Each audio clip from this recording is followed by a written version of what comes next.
chemicals are in the water and they're lying to the rest of the country saying they're not. The water's been contaminated. The soil's been contaminated. The air is contaminated.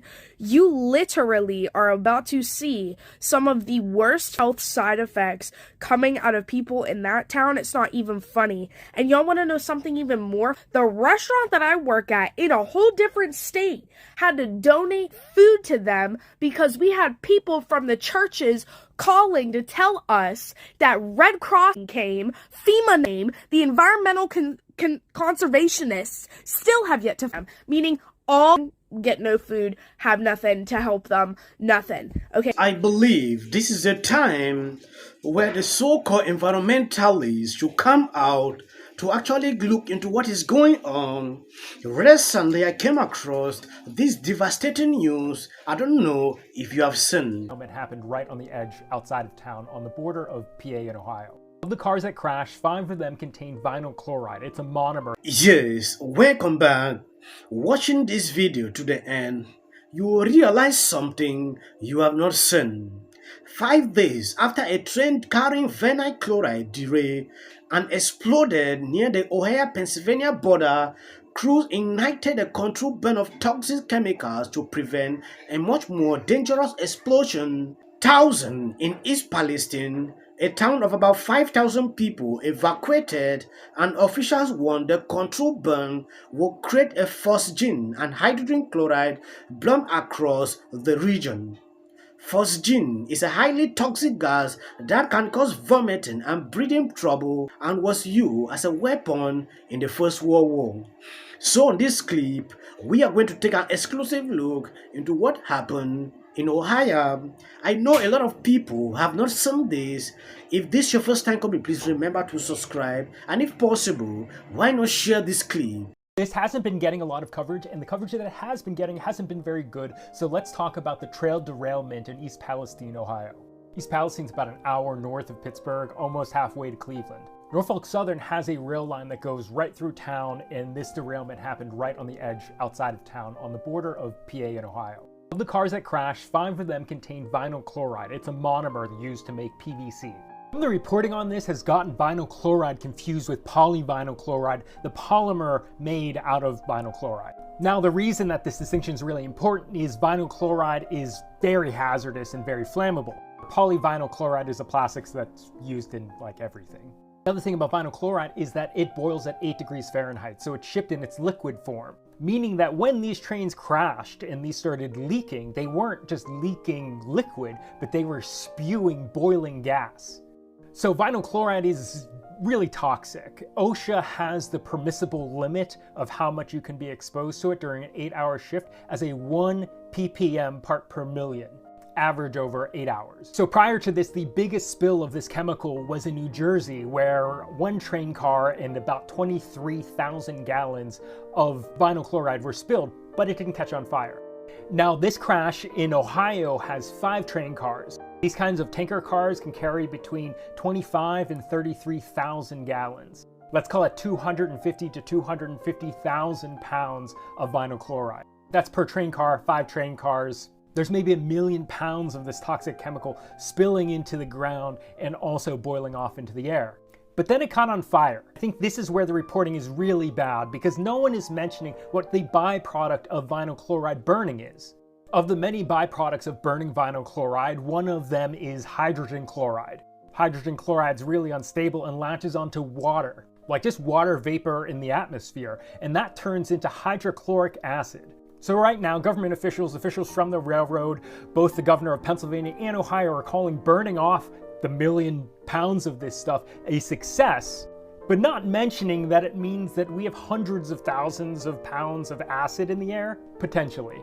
Now, ever since engineering school, I've studied a lot of industrial accidents. I just find it really fascinating, and organizations like the Chemical Safety Board, NTSB, and OSHA all have like really good reports available to the public. I think as a designer, it's really good to learn about mistakes. When looking at these kinds of industrial disasters across time, there are a couple things that are pretty universal across all of them. Yes, while Joe Transportation Secretary is silent, the media is not reporting what is going on.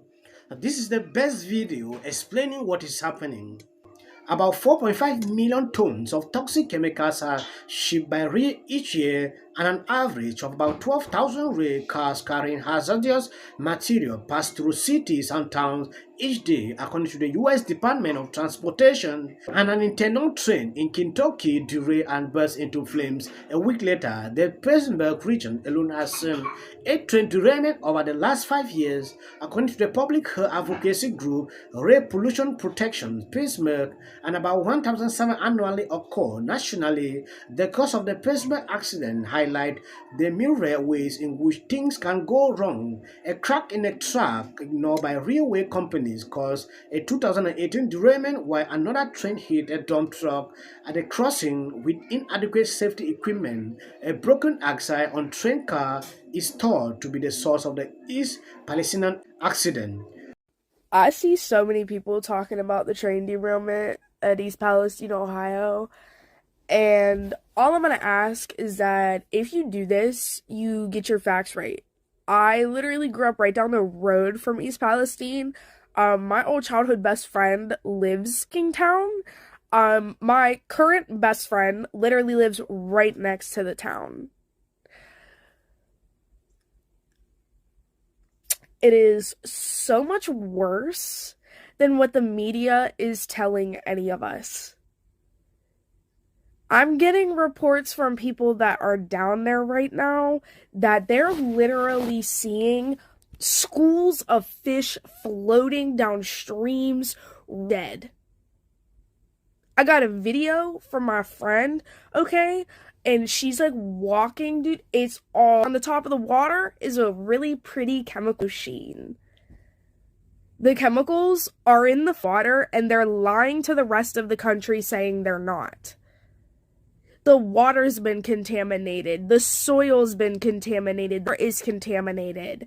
You literally are about to see some of the worst health side effects coming out of people in that town. It's not even funny. And y'all want to know something even more? The restaurant that I work at in a whole different state had to donate food to them because we had people from the churches calling to tell us that Red Cross came, FEMA came, the environmental conservationists still have yet to come, meaning all get no food, have nothing to help them, nothing. Okay, all the people that were displaced have no food, water, a place to stay, none of that. It is so much worse than what they're telling you, and TikTok probably won't even let me post this video, but if this video gets posted, please save it and repost it everywhere you can, because I'm telling y'all, they are covering this shit up. They are covering this because they don't want to get out how bad it actually was. This was not good. Yes, when you take a look at what is happening, you realize the mainstream media will not tell you this truth.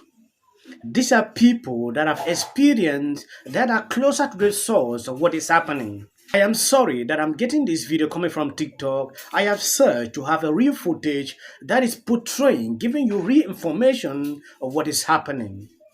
This happened 5 days ago, but a lot of people are suffering. They are even scared to go back to this location.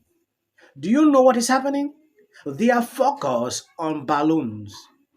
That is what they are posting. That is what they are talking about. Real situations where environmentalists are supposed to come out, look deep into what is happening.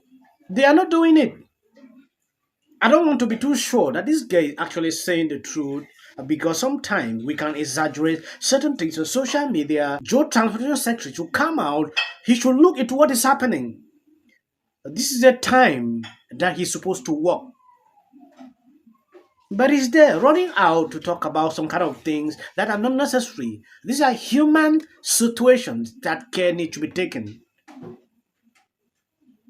It saddens my heart to see that where I'm supposed to get the real news of what is going on, I'm not getting. Please share this video. It might awaken some people to know what is happening.